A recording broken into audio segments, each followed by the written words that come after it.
तर gas cylinder book करण्यासाठी तुमच्या फोनमध्ये जे फोनपे ॲप्लिकेशन असेल त्यावरती तुम्हाला क्लिक करायचं आहे. फोनपे ॲप्लिकेशन नसेल तर तुम्ही प्ले स्टोरवरून डाउनलोड करू शकता. त्यानंतर तुमच्या मोबाईलचा जो लॉक स्क्रीन पासवर्ड असेल तो तुम्हाला इथे द्यायचा आहे. तर इथे तुम्हाला रिचार्ज अँड बिल्स या ऑप्शनमध्ये व्ह्यू ऑल या ऑप्शनवरती क्लिक करायचं आहे. त्यानंतर अशा पद्धतीने तुम्हाला इंटरफेस पाहायला मिळेल. इथे तुम्हाला सजेस्टेड फॉर यू या ऑप्शनमध्ये बुक सिलेंडर या ऑप्शनवरती क्लिक करायचं आहे. त्यानंतर अशा पद्धतीने इंटरफेस पाहायला मिळेल. तर गॅस सिलेंडरची जी एजन्सी असेल जसं की Bharat gas commercial, HP gas किंवा इंडियन गॅस त्या HP गॅस या एजन्सीला सिलेक्ट करत आहे. नंतर अशा पद्धतीने इंटरफेस तुम्हाला पाहायला मिळेल. या ड्रॉप डाऊन आयकॉनवरती क्लिक करायचं आहे. यावर क्लिक करून कंझ्युमर नंबर टाकून गॅस बुक करू शकता, मोबाईल नंबर टाकून गॅस बुक करू शकता किंवा LPG ID टाकून गॅस बुक करू शकता.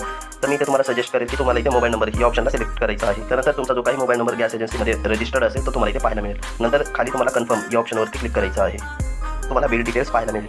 तर इथे तुम्ही पाहू शकता 912 रुपयामध्ये सिलेंडर आता झालेला आहे. आधी याची किंमत 852 रुपये इतकी होती, पण मला सिम्पली पेमेंट करायचं आहे. त्यासाठी खाली तुम्हाला प्रोसीड टू पे हे ऑप्शन पाहायला मिळेल. यावरती क्लिक करायचं आहे. सिलेंडर बुक केल्यानंतर अशा पद्धतीने तुम्हाला मेसेज येईल, जिथं अशा पद्धतीने फोनपे ॲपवरून गॅस सिलेंडर बुक करू शकता.